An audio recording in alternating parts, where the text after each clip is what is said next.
Hoje voltamos a um assunto crucial para garantir a soberania e o desenvolvimento nacional: as regras para a exploração de petróleo na área do pré-sal.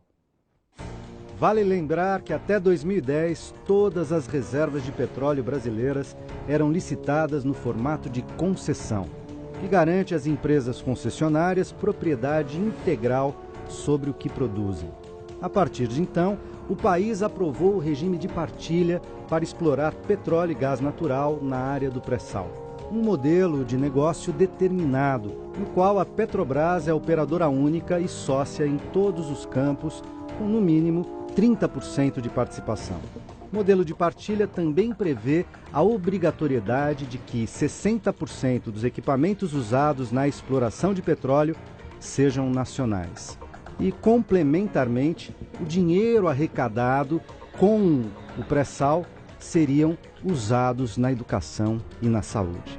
Apesar das evidentes vantagens da partilha, o projeto de lei 4.567 de 2016 propõe a retirada da obrigatoriedade da Petrobras em participar da extração de petróleo na camada pré-sal e já foi aprovado no Senado, está em regime de urgência para votação na Câmara Federal. Projeto de autoria do atual ministro de Relações Exteriores, o tucano José Serra, tem apoio do governo interino. A pauta é defendida também pelo novo presidente da Petrobras, Pedro Parente. O que está em jogo? O petróleo brasileiro é nosso ou será entregue às potências e empresas internacionais?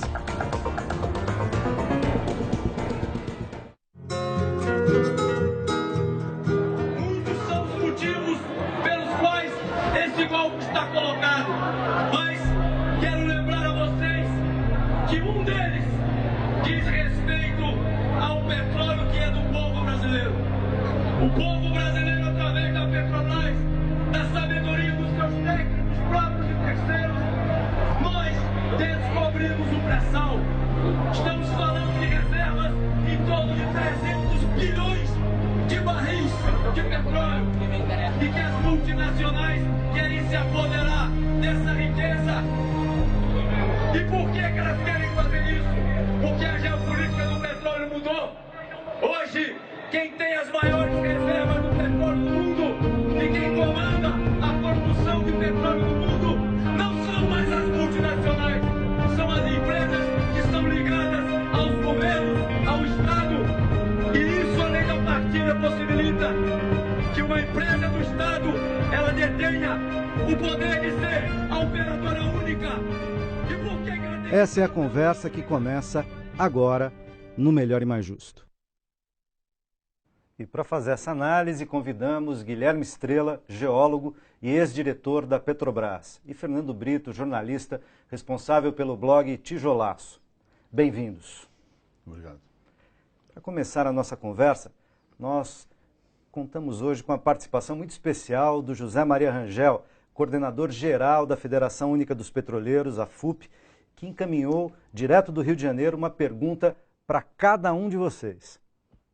Guilherme Estrela, você como o diretor, primeiro diretor da área de exploração e produção da Petrobras, como ninguém você tem condição de fazer uma comparação do que era a Petrobras no governo FHC e o que veio a se tornar a Petrobras no governo Lula. Gostaria que você esclarecesse para a sociedade os dois momentos. O momento que você chegou na Petrobras, o que você encontrou, e no momento que você saiu, o que você deixou. Enquanto diretor, sei que você teve uma equipe competente lhe ajudando nesse processo. O que você deixou de legado para a nossa grande empresa? Grande abraço para você. Obrigado, Zé Maria. Boa tarde a todos que nos veem, nos ouvem. Eu agradeço a oportunidade. Bom, as diferenças são absolutamente substanciais, Zé Maria. Eu cheguei em 2003, quando nós chegamos lá, depois logo da vitória do presidente Lula, que tomou posse no dia 1º de janeiro de 2003, nós encontramos uma Petrobras no caminho do apequenamento, né? A empresa estava restrita à bacia de Campos, que era a nossa maior bacia produtora, ainda é a maior bacia produtora do Brasil, mas concentrada, com todas as nossas operações concentradas na bacia de Campos. Quer dizer, A ideia era a concentração da Petrobras na Bacia de Campos e a liberação das outras áreas de exploração na plataforma continental brasileira para empresas estrangeiras, né? Só que que isso foi feito, esse era um processo que já vinha sendo seguido pela Petrobras nos governos anteriores, e nenhum resultado adveio por parte das empresas estrangeiras, né? O presidente Lula assume e dá uma orientação muito clara, dizendo o seguinte: olha, a Petrobras reassuma a importância que essa empresa do governo brasileiro tem no setor petrolífero, sempre teve no setor petrolífero nacional, né? Afinal de contas, nós passamos algumas décadas com o monopólio estatal, depois o monopólio foi quebrado, mas a Petrobras continuou sendo a maior empresa petrolífera brasileira. E foi isso que aconteceu. Quer dizer, nós entramos, a nova diretoria entrou, e os novos diretores entraram e desconcentramos os nossos investimentos na Bacia de Campos, né? Fomos para a Bacia de Santos, que é uma bacia logo ao sul de Campos, para a Bacia do Espírito Santo e para o Nordeste brasileiro, com perfurações, com poços exploratórios. Que havia inúmeras oportunidades exploratórias que iam ser devolvidas, inclusive em 2003 mesmo. Em 2003, em agosto de 2003, nós éramos obrigados a devolver uma série de blocos que tínhamos de concessão adquirido lá atrás e que simplesmente nós não estávamos explorando. Íamos entregar esses blocos. Para só termos uma ideia...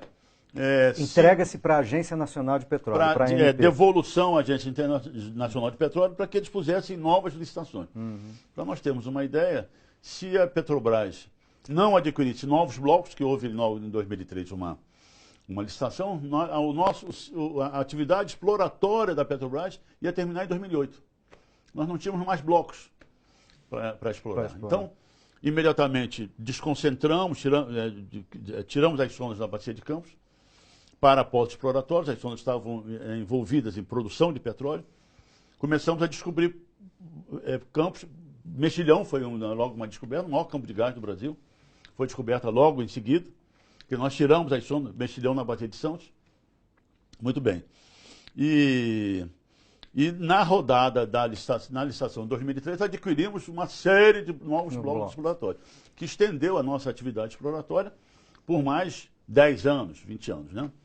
Então, a diferença era essa. Era um governo, era um acionista controlador da companhia, que apontava para o apequenamento da Petrobras e a redução das atividades em exploração e produção da Petrobras no Brasil, para deixar que empresas estrangeiras viessem.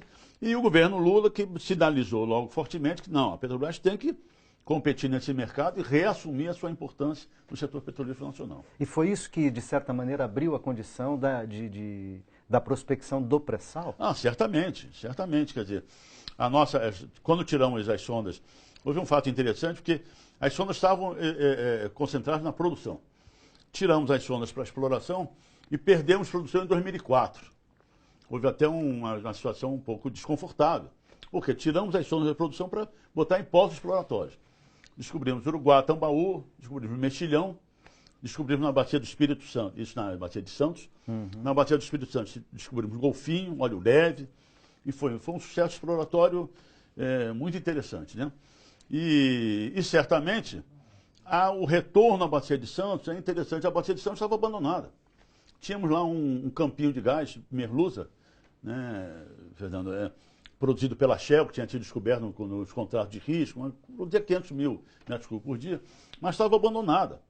Descobrimos logo Mexilhão, o maior campo de gás no Brasil, que já mostrou a prospectividade da Bacia de Santos, e isso nos levou para pesquisar horizontes e camadas mais profundas até batermos num pré-sal. Muito bem. Agora para o Fernando, o Zé Maria também tem uma pergunta. Vamos ouvir novamente o Zé Maria. Meu companheiro Fernando Brito, nós estamos às portas do Congresso Nacional aprovar um dos maiores crimes para a sociedade brasileira, que é a mudança na lei da partilha. Você, enquanto uma pessoa engajada, uma pessoa que está sintonizada com os anseios da população brasileira, que sempre defendeu uma sociedade mais justa, eu queria que você comentasse sobre esse processo que está em curso no Congresso Nacional e que, na nossa visão, vai trazer grandes prejuízos para a sociedade brasileira. Um grande abraço de todos os trabalhadores e trabalhadoras da Petrobras para você. Fernando, Zé na Maria, uma aqui. Primeiro eu vou corrigir uma falta que ficou desse primeiro bloco. Esse homem que falou com vocês agora há pouco, um dia vai ser lembrado na história desse país como uma das pessoas mais importantes para a afirmação da nossa soberania econômica. Porque foi graças a ele, aos conhecimentos e, sobretudo, à teimosia e à ousadia dele, que nós continuamos perfurando, depois do horizonte normal de 2.000, 3.000 metros de solo marinho, e fomos encontrar petróleo a 5, quase 6.000 metros abaixo do fundo do mar. Áreas importantíssimas, como Libra, que é o mega campo tão festejado, eram devolvidas por empresas como a Shell, que arrematou pelo preço de um apartamento de quarto e sala, porque não encontravam petróleo naquele horizonte de profundidade em que pesquisavam. E graças à teimosia do corpo técnico da Petrobras, liderado pelo Guilherme Estrela, o Brasil alcançou essas jazidas que são simplesmente as maiores já descobertas no século XX. Deixa eu responder, perdão, do século XXI, é a minha vontade de voltar ao século XX. Deixa eu responder o que o Zé colocou. Zé, eu fico triste, profundamente triste, mas não fico desanimado. Porque a nossa história tem sido sempre a de enfrentar essa gente, a de lutar contra essa gente. O Brasil conseguiu o seu primeiro barril de petróleo lutando contra o cinismo, contra a sabotagem, contra o desânimo. Conseguiu explorar, através de uma empresa estatal, necessitando de um cadáver de um homem, para que essa empresa pudesse se firmar. Avançou nos anos 70, no solo subaquático do mar, por causa da teimosia de funcionários, engenheiros e técnicos que desenvolveram aquilo que não se tinha a menor ideia de como fazer. Então a história da Petrobras é uma história de superação de impossíveis, dos quais o último foi o pré-sal. Nós vamos vencer isso. Essa história do Brasil abrir mão da exploração controlada pelo Estado, não totalmente, parcialmente, como prevê a lei da partilha, ela está na contramão da história. Não é essa a tendência do mundo moderno. Não é uma questão até de ser de esquerda, de socialismo, de capitalismo. A Arábia Saudita, pró-americana, como mais ninguém no mundo é, a Arábia Saudita tem o controle estatal das suas jazidas. Nós estamos andando para trás, nós estamos andando na contramão. E tudo aquilo que anda na contramão da história se dissolve mais rápido ou mais lentamente com o próprio tempo. Fernando e Guilherme, nessa tua resposta, por que a gente tem políticos de longa data no Brasil, que já governaram o Brasil, Fernando Henrique Cardoso, hoje José Serra, que já foi candidato a presidente da República, por que, diante de evidências tão fortes de que o projeto que ele coloca, tentando terminar ou solapar o regime de partilha, né, é tão ruim para a soberania energética e para a soberania nacional, porque esses senhores fazem essa proposta e estão quase diante de um governo interino, golpista, estão quase conseguindo esse intento e vão atrasar a possibilidade do desenvolvimento do pré-sal no Brasil por alguns anos até que a gente reconquiste a normalidade democrática de novo. Guilherme. Bom, na verdade, essa é uma postura ideológica, uma visão de sociedade, país e mundo que esse pessoal tem. E é muito bom que a sociedade brasileira, que o povo brasileiro conheça esse posicionamento, né? Quer dizer, eles são adeptos da teoria da dependência, que todos nós sabemos. Quer dizer, né? Um país subalterno e submisso a grandes interesses internacionais que renuncia ao nosso destino de ser um ator e um protagonista da cena geopolítica mundial nesse século XXI. E aí vem a questão da energia. Isso a energia, o Brasil sendo autossuficiente em energia, e o pré-sal não é só energia, o pré-sal é alimento, porque o gás do pré-sal é riquíssimo em matérias-primas de fertilizantes, dos quais o Brasil é um grande importador, somos o segundo ou terceiro maior produtor de alimentos do mundo e um dos maiores importadores de fertilizantes. O gás do pré-sal vai nos dar a soberania alimentar brasileira. Então, Por causa disso, o Brasil adquire uma musculatura geopolítica no século XXI absolutamente de acordo com a nossa potencialidade de nação. E todo mundo reconhece isso. Mas essas pessoas defendem uma posição subalterna, né, e a continuidade do Brasil de ser vassalo do grande capital internacional e dos grandes interesses capitalistas internacionais ao longo do século XXI. Fernando. Essa compreensão toda, e é muito bacana que você tenha lembrado que a questão da produção da amônia, que é feita com gás natural, que é a base da produção de fertilizantes, ela sustenta e faz entender tecnicamente, né, o erro que isso é. Mas eu acho que nós não entramos na causa, que você me perguntou, o que faz... A primeira coisa é o coração pequeno. O coração pequeno. E a segunda coisa é a estatura pequena.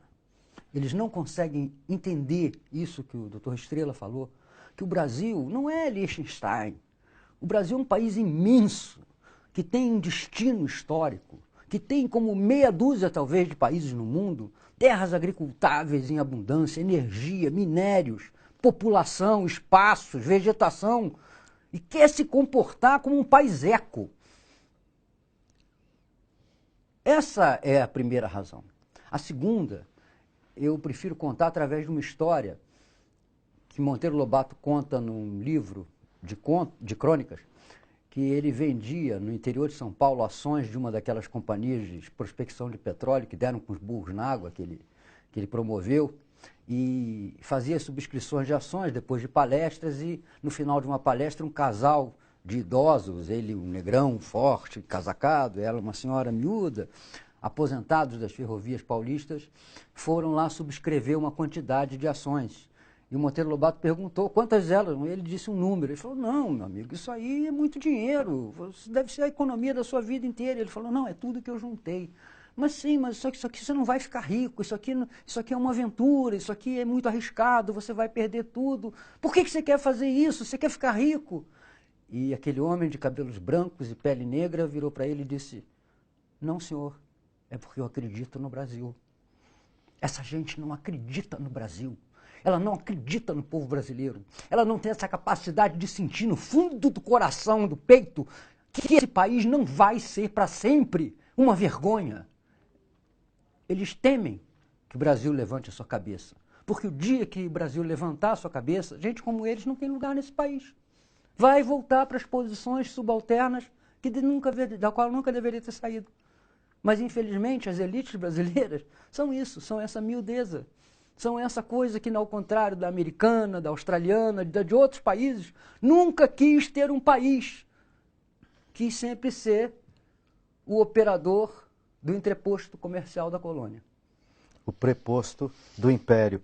Temos aqui perguntas de internautas. A Aline pergunta a vocês dois. Quais as consequências para os trabalhadores e consumidores da investida de privatizações dos ativos da Petrobras?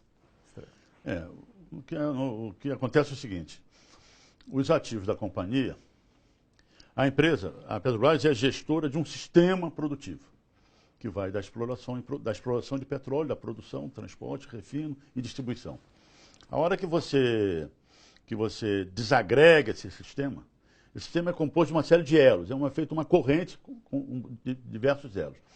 Ele é integrado e é sustentável pelo seguinte, porque de acordo com a economia, com a posição no desenvolvimento nacional, um elo é mais lucrativo do que o outro elo.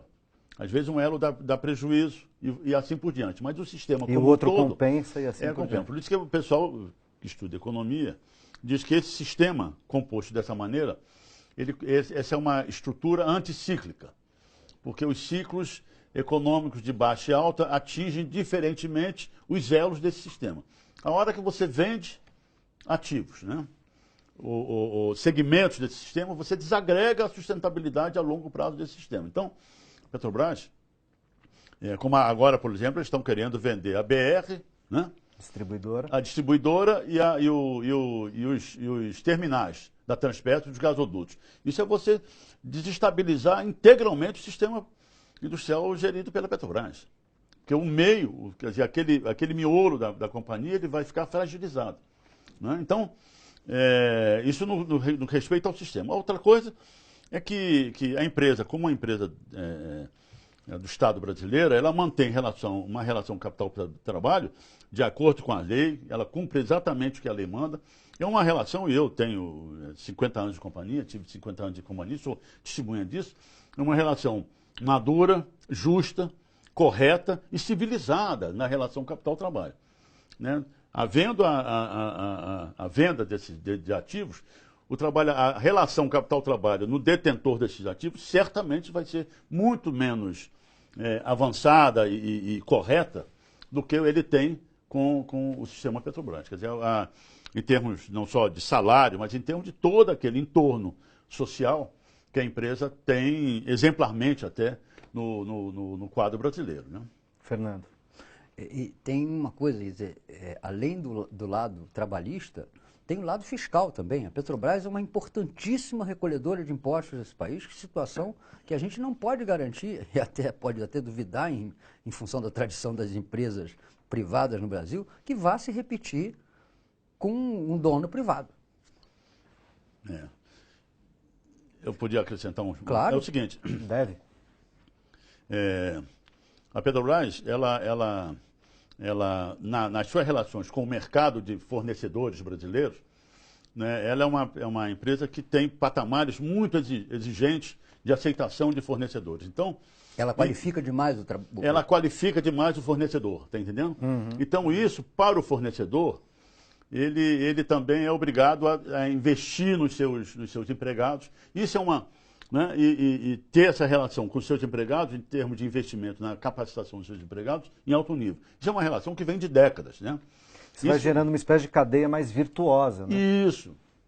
Isso certamente será abalado, ou leva um grande risco de ser abalado quando há uma relação com outra empresa que não tem as mesmas, vamos dizer, a mesma postura da Petrobras em relação a treinamento, a capacitação dos empregados. Bom, aliás, isso vira um verdadeiro desmonte, né? Desmonte no sentido clássico, né? Você pega, desmonta, tira uma peça daqui, vendo alguns ativos, desmonta a estrutura tal como ela está montada. Né? Veja, no Rio de Janeiro nós estamos vivendo dramaticamente isso, porque eu vivo num município chamado Niterói. É um grande polo naval. Tinha, nos áureos tempos, perto de 15 mil trabalhadores empregados na construção naval. Hoje, se restarem 2.500, é muito. São 12.500 famílias que viviam com níveis bastante razoáveis de salário, etc., que estão desesperadas, abandonadas, que estão em subempregos quando conseguem alguns, que estão se virando em biscates. Não tem tamanho o que se faz de desmonte social quando se desmonta a Petrobras. Ô Fernando, vou aproveitar e engatar uma pergunta da internauta Ana Flávia Silva, que ela vai nessa direção, aí para você complementar. A quem interessa a privatização do petróleo brasileiro? A quem interessa, por exemplo, 12.500 desempregados em Niterói? A quem interessa que os 300 bilhões de barris de petróleo, 300 milhões de barris de petróleo do pré-sal não vão... os recursos não vão para a saúde e educação brasileira e vão para o produtor estrangeiro, pagando aí um pequeno aluguel na forma de royalty ou imposto para as áreas produtoras. A quem interessa? Esse dano social, eu não vou ser justo e dizer que é perpetrado deliberadamente ou que haja uma vontade de criar esse desemprego, etc. e tal. Eu acho que, no máximo, eu poderia dizer que interessa a alguns trabalhadores da indústria da construção naval na Coreia e na China, que, afinal de contas, vão acabar fazendo os navios da nossa exploração de petróleo, seja ela feita por uma Petrobras que não compra no mercado interno, seja ela feita pelas empresas estrangeiras. Eu acho que a quem interessa manter o Brasil cativo. A quem interessa manter o Brasil dependente de um petróleo que se tira daqui, com empresas que não são daqui, com navios que não são daqui, que se leva o dinheiro para bolsos que não são daqui. É isso. A quem não interessa? Não interessa ao Brasil. não interessa aos brasileiros. A Petrobras tem defeitos, tem erros, teve desvios, teve ladruagem lá dentro? Teve. Teve. A Petrobras é olhada com lupa. Tudo que acontece na Petrobras é gigante. Mas não teve na GM, não teve nos bancos americanos, que quebraram em 2008. E o seu Barack Obama, com aplauso da nação inteira, foi lá e salvou os empregos, salvou as empresas. E a própria perda que eles tiveram não está sendo usada agora pela extrema-direita americana, através do Trump, dizendo que vai devolver aos americanos os empregos, que vai devolver as indústrias ao território americano para que produzam lá e empreguem americanos. Então, olha, sinceramente, eu só pediria à direita brasileira que haja como a direita americana. Já estou satisfeito com isso. Guilherme, você disse recentemente nessa questão mesmo, a quem interessa a privatização da Petrobras, você disse recentemente em uma entrevista para o Paulo Moreira Leite, no 247, que no mundo do petróleo, na geopolítica do petróleo e da energia, não cabe ingênuos e nem bom mocismo. A quem interessa a privatização do petróleo no Brasil? Pois é, a energia, essencialmente o petróleo, ela é assunto de estratégias nacionais dos grandes países do mundo, né? Então, não foi por outra razão que, descoberto o petróleo brasileiro, alguns meses depois, os Estados Unidos da América reativam a quarta frota norte-americana no Atlântico Sul. Então, há uma preocupação dos grandes países hegemônicos ocidentais no surgimento de um novo ator na cena geopolítica mundial. E esse novo ator, já de muitas décadas, né, até o negócio do Brasil, país do futuro, é sempre o Brasil. Só que tem o seguinte, nós tínhamos um calcanhar de Aquiles, que era a energia, né? A primeira Revolução Industrial nós não participamos, éramos colônia, mas mesmo depois da nossa independência não tínhamos carvão, né? A Revolução Industrial é produzida pela oferta abundante de energia. A segunda Revolução Industrial, no final do século XIX e no século XX, com o petróleo norte-americano, que lançou a economia e o país, Estados Unidos da América, a hegemonia mundial, baseada no petróleo. Nós não tínhamos o petróleo. Agora que nós passamos uma fase de oferta de energia hidrelétrica, mas é uma energia que também não supre todas as necessidades de um país como esse. Agora nós temos, pela primeira vez na nossa história, né, uma oferta, durante o século XXI, uma oferta assegurada em termos abundantes de petróleo e gás natural. Então temos todas as condições de nos tornarmos, né, um país, retomarmos nosso processo de desenvolvimento industrial autônomo, né, com a inteligência brasileira, com a tecnologia brasileira, né, com brasileiros trabalhando, e isso desagrada e desequilibra uma situação geopolítica ocidental que vai certamente contra os interesses dos grandes países. Então, o grande interesse, o que está por trás disso tudo, na fragmentação da Petrobras, no enfraquecimento da Petrobras, são os interesses dessas potências ocidentais que cometem aqueles crimes bárbaros que cometem no Oriente Médio. Ocuparam o Iraque, né? Sim, guerra, inclusive. De guerra, com guerras. A Líbia foi destroçada como país, não existe mais a Líbia como país. Guerras de aniquilação, né? Aniquilação extrema, né? Então, esses interesses eles não têm limites. Né? Não há limites políticos, militares, éticos, civilizatórios, né? E isso, a descoberta do pré-sal, ela vem dar ao Brasil essa musculatura, essa consistência de surgir no cenário mundial para uma nova ordem que eu tenho certeza que vai se instalar nesse planeta ao longo do século XXI. Né? Porque os organismos já disseram isso, os organismos internacionais, da governança internacional, ONU. A ONU, que foi criada para a paz, apoia a invasão dos países, né? ONU, FMI, Banco Mundial, isso está tudo desagregado, hoje está falido.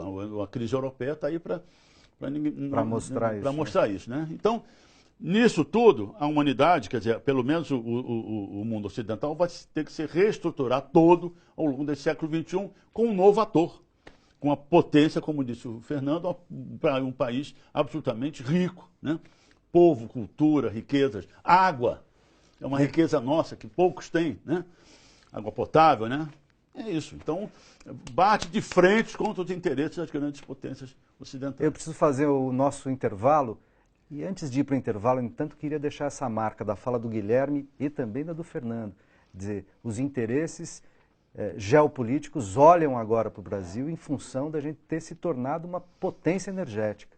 Olham com voracidade, olham com interesse, olham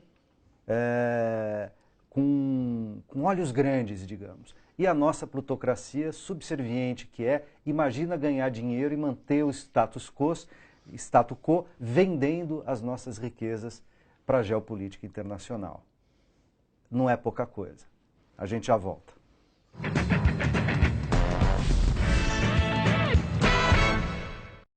Come um pedaço. O resgate da cultura de raiz africana e da autoestima da população negra em uma festa. Jongo. É uma festa nascida de iniciativas dos grupos de cultura populares negros. Música, dança, culinária, religião. Resistência negra com arte. Olhar TVT. Sexta, 8 da noite.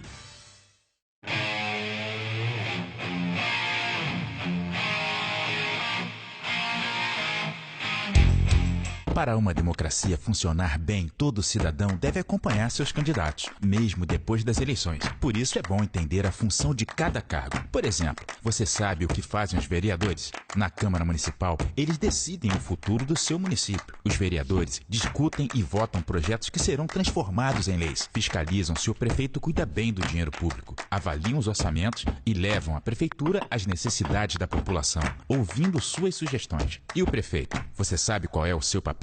É dele a responsabilidade de usar o dinheiro que vem dos impostos para cuidar do dia a dia do seu município. Por exemplo, limpeza urbana, saneamento básico, manutenção de espaços públicos, postos de saúde e escolas, além de cuidar do transporte público e desenvolver as atividades que garantem o bem-estar dos seus habitantes. Pronto, agora é só escolher seus candidatos. Quanto mais você participa da democracia, mais o seu município fica do jeito que você quer. Justiça Eleitoral, a justiça da democracia.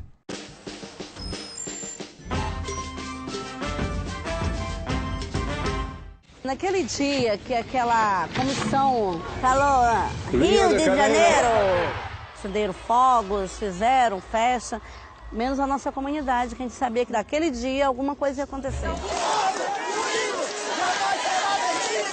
pode pegar simplesmente, juntar um monte de polícia, bob, um monte de gente pra poder tirar a gente daqui.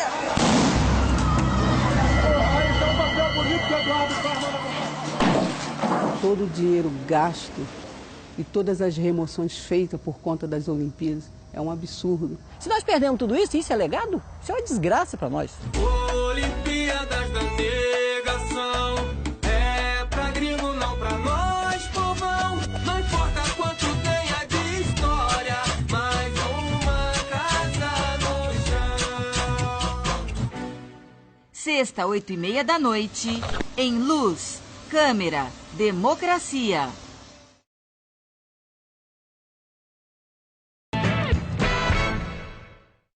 Estamos de volta.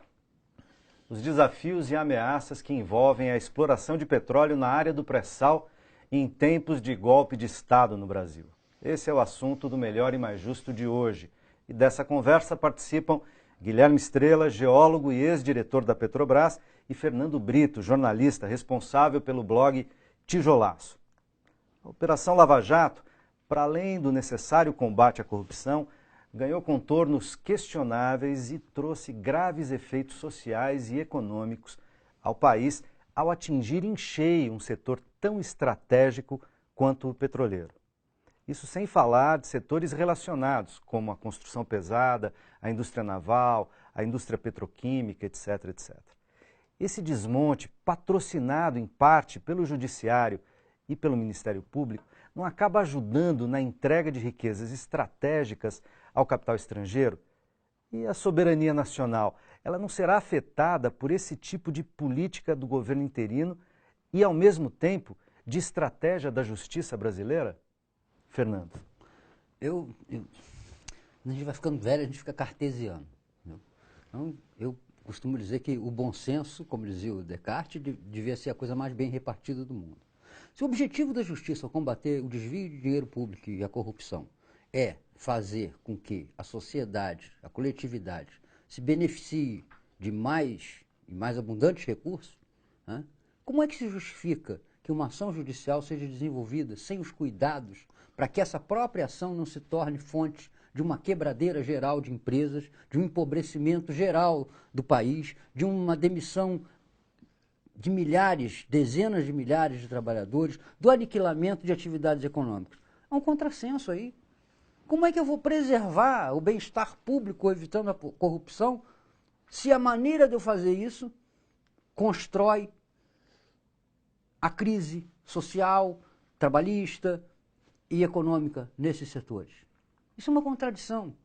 E não existem coisas contraditórias sem que sejam propositais, pelo menos não ao longo do tempo. Existe claramente na ação judicial o objetivo de desmontar as capacidades que esse país tem de se desenvolver na linha do que o professor Guilherme Estrela falou no final do bloco anterior, de se afirmar como uma nação potencialmente destinada a liderar uma boa parte do planeta ao longo desse século. Não é liderar no sentido que nós estamos acostumados da subserviência, mas é liderar no sentido de ser o porta-voz das aspirações dos países menores que nós, mais sofridos que nós, mais incapacitados do que nós pela falta de recursos, de que esses países e esses povos têm o direito ao progresso social, à liberdade, à justiça, a um entendimento mundial que dispense a guerra, dispense a opressão, dispense a dominação. Ô Fernando, nessa linha, não é possível, como se diz vulgarmente, não é possível punir, ao investigar a corrupção, punir CPFs, as pessoas que se corromperam, sejam elas políticos ou diretores, gerentes da Petrobras, no caso da Lava Jato especificamente, e não punir CNPJ, não punir as empresas? Mas só é possível e lógico punir CPF. CNPJ. Punir CPF. Punir CPF. Tá, eu não vejo a maneira de punir penalmente a OAS ou a Odebrecht, etc. Como assim? Pegar a plaquinha deles e levar para dentro da cadeia? Não, quem tem que ser punido é o diretor da empresa, quem tem que ser punido é o dirigente da empresa, o dirigente da empresa pública também, que pegou dinheiro, que deu dinheiro. Embora a gente saiba também que não há um grande negócio no mundo que se faça de mãozinha limpa. Isso aí é vira-latice nossa. Em nenhum setor, não é só no petróleo. Em todos os idiomas do planeta. Não? Então, não quer dizer que não tenhamos que combater os nossos aqui. Mas só é possível isso. Mas não, aqui não. Aqui, as empresas quebram e o empresário sai de tornozeleira e vai para Angra dos Reis passear de lancha. E o ladrão também. Porque é uma vergonha, nós estamos assistindo o inimaginável. Quem disse que o crime não compensa? Vai ver se o Barusco não está bem compensado.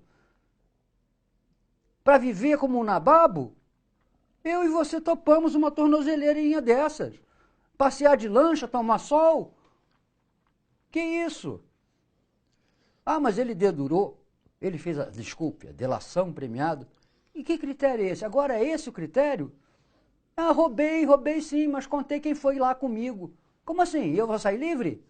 Estamos vendo uma inversão completa de valores nesse país. E de descumprimento da lei. Não é isso que está na letra da Constituição brasileira, é? Não está na Constituição brasileira, mas eu comecei citando Descartes. Entendeu? Não está nem no bom senso. Não é do bom senso uma pessoa roubar e sair livre e premiada desse ato criminoso. Não há lógica nisso. Então, tudo que não há lógica, desculpe, entendeu? Não pode prevalecer. Guilherme. Vamos lá. Ninguém está defendendo o crime. O crime tem que ser punido. Todos têm que ser punidos, não é? Há uma grande crítica a esse movimento que é, no fundo, elogiável de coibir a criminalidade, mas esse movimento tem que ser democrático. Ele tem que pegar todos os envolvidos, não é só pegar os envolvidos no momento, mas tem havido denúncias em relação a governos anteriores que não têm sido devidamente, ou pelo menos com a mesma intensidade, averiguadas e tratadas pelas nossas instituições da mesma forma que estão tratando aí os delitos cometidos nos governos de 2003 para cá, né? Então é importante que as coisas sejam equilibradas. Muito bem, mas tirando isso, quer dizer, isso que vocês já comentaram, esse ponto que vocês já comentaram, quer dizer, a hora que você pune a empresa, e você pune a empresa de engenharia brasileira, você está atingindo a base de um desenvolvimento nacional, industrial, autônomo.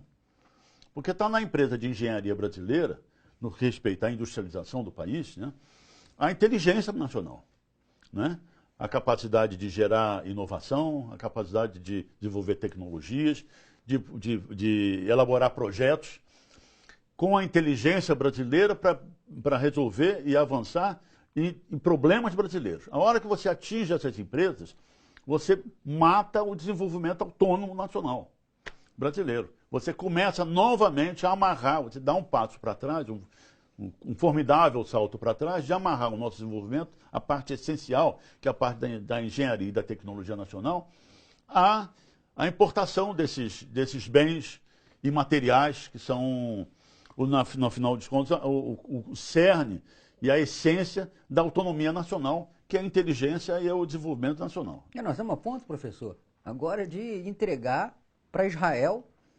a divisão da Odebrecht, que planeja e constrói os mísseis que servem à Força Aérea Brasileira e ao Exército Brasileiro. Muito bem citado. Fernando citou um aspecto essencial nisso que você está dizendo, no interesse internacional. As tecnologias empregadas na produção do pré-sal brasileiro são de tem um leque de abrangência muito extenso, um espectro extenso, e nesse espectro tecnológico tem uma parte importante que é chamada de tecnologias sensíveis, que são aquelas tecnologias que são aplicadas na área militar.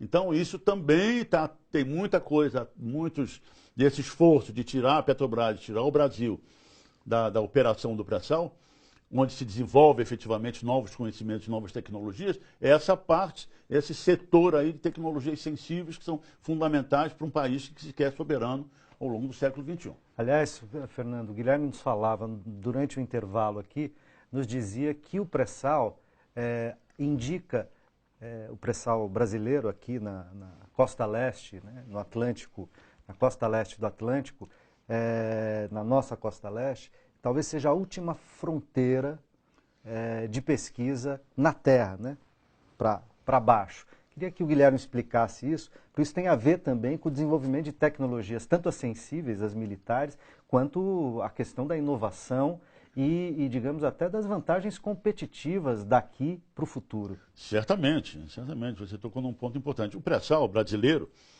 ele está, do ponto de vista da geologia do planeta, ele está localizado na última fronteira em termos de margem dos continentes, na última fronteira exploratória e prospectiva para petróleo e gás natural. Há uma situação especular na costa oeste africana, mas que não tem dado os resultados que o pré-sal brasileiro deu. Tudo faz crer que as nossas condições, as condições que na hora que o continente sul-americano se separou do continente africano, nós ficamos com a melhor parte, né? Então o pré-sal brasileiro, que é a mais importante província petrolífera dos últimos 50 anos no mundo, descobertos pela Petrobras, em território brasileiro, com a inteligência brasileira, com a competência que embasa a determinação das equipes técnicas da Petrobras. A determinação é baseada na nossa competência, né? E na competência, quando eu digo na competência do sistema Petrobras, que o sistema Petrobras representa a inteligência brasileira. É uma das empresas que representam a inteligência brasileira, que é ligada às universidades, aos nossos centros de pesquisa daqui no Brasil, né? Então, essa descoberta desequilibra esse status quo de poder energético, pelo menos no mundo ocidental. E desequilibra a nosso favor, né? E desequilibra a nosso favor. Quer dizer, Então, isso tudo forma um quadro, né, compõe um quadro que as grandes potências ocidentais não veem com bons olhos. E tem mais. Quer dizer, enquanto o Brasil, com a descoberta do pré-sal, traça uma trajetória ascendente na sua produção, é preciso ver que as demais jazidas mundiais importantes têm, quase todas elas, uma trajetória declinante. Certamente. O poço de petróleo, o campo de petróleo, ele vive mais ou menos aí alguma coisa em torno de 40 anos, não é isso, professor? É. E as maiores do mundo, por isso que o professor falou que há 50 anos não se descobre, porque a última jazida, mega jazida que se descobriu foi o Mar do Norte, que está agora entrando no final da sua exploração, como a bacia de Campos também tem uma trajetória declinante.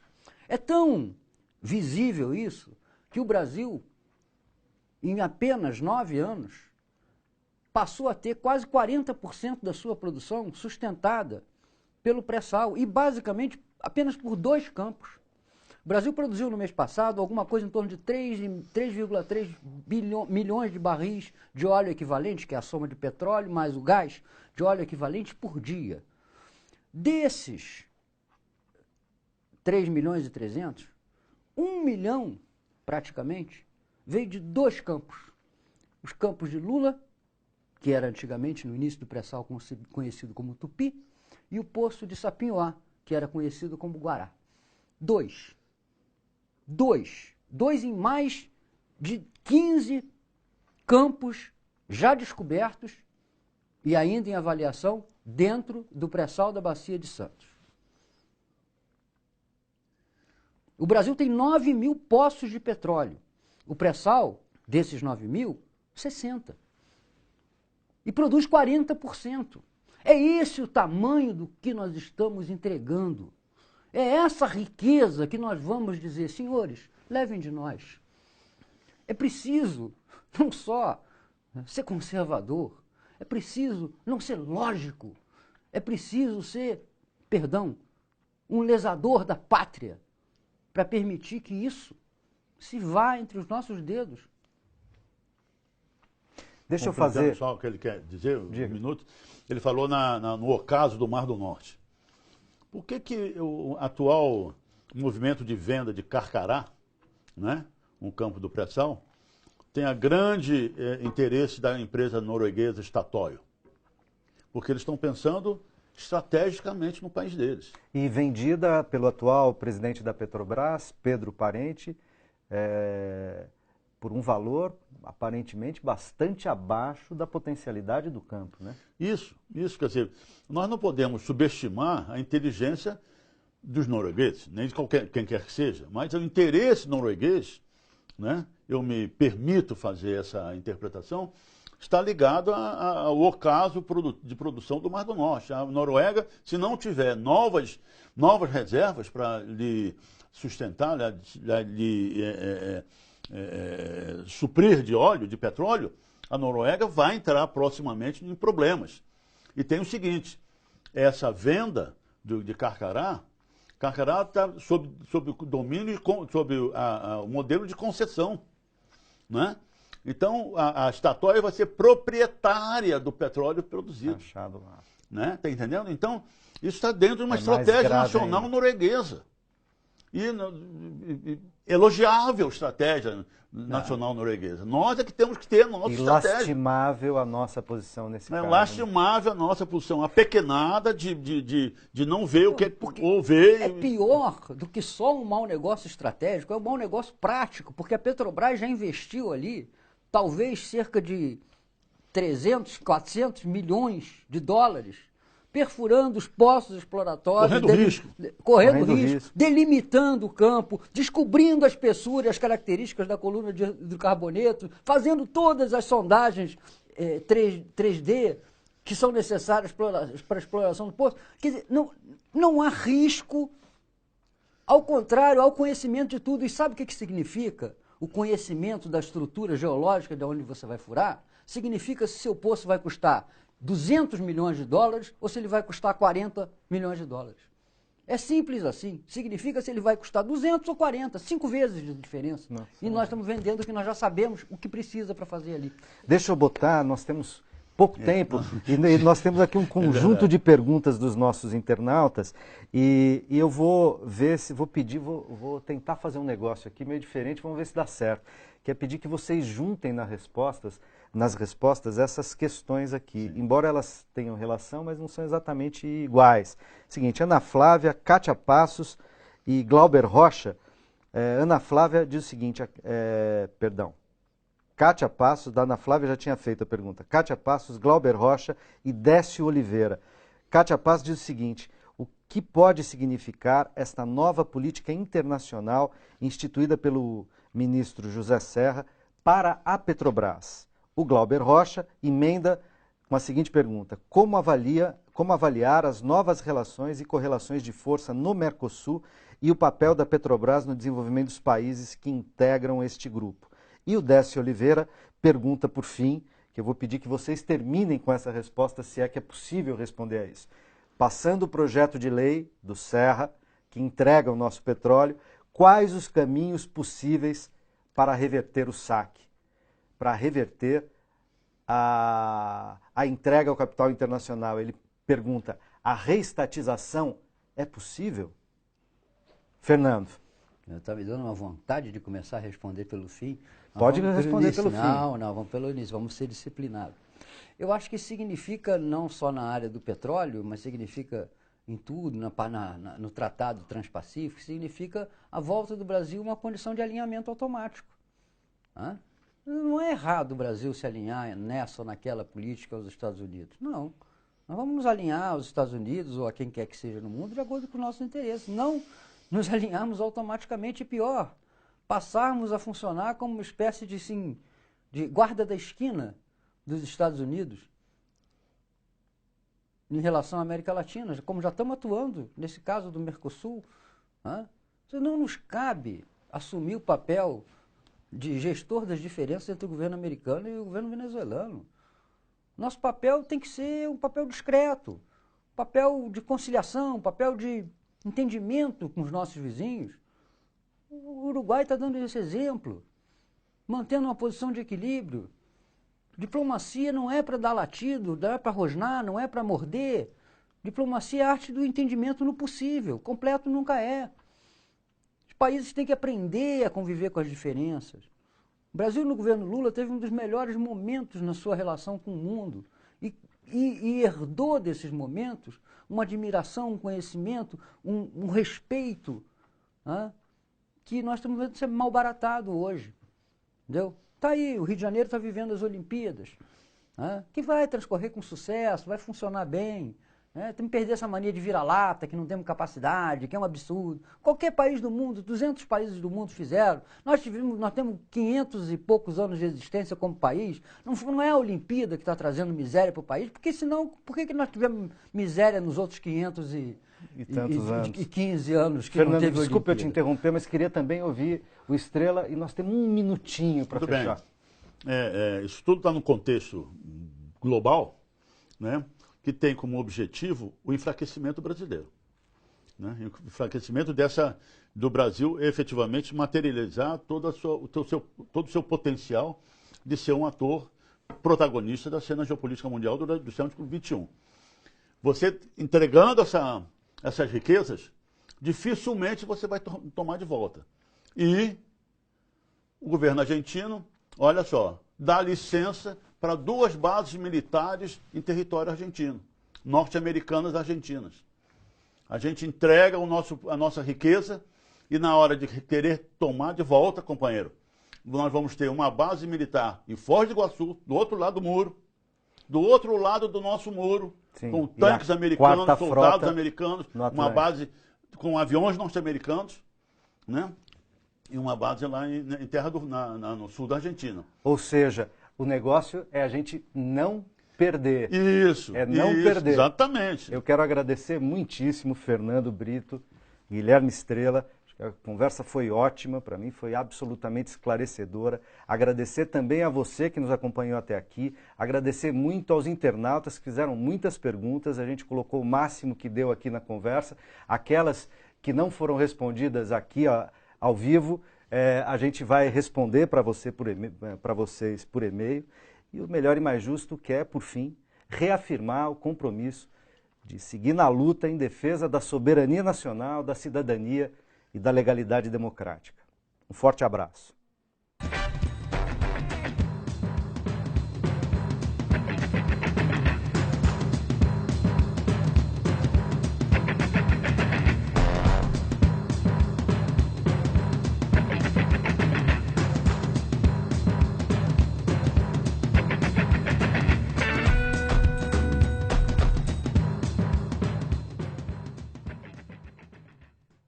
É muito importante fazer com que as pessoas entendam que a democracia é o contrário do ódio, é o contrário da intolerância. Democracia é respeito à opinião alheia, democracia é respeito às garantias e direitos fundamentais, democracia é igualdade de oportunidades. Por isso, a democracia deve ser uma aspiração permanente, porque ela nunca está completa. E toda vez que ela estiver sob ataque, nós temos que nos unir para defendê-la.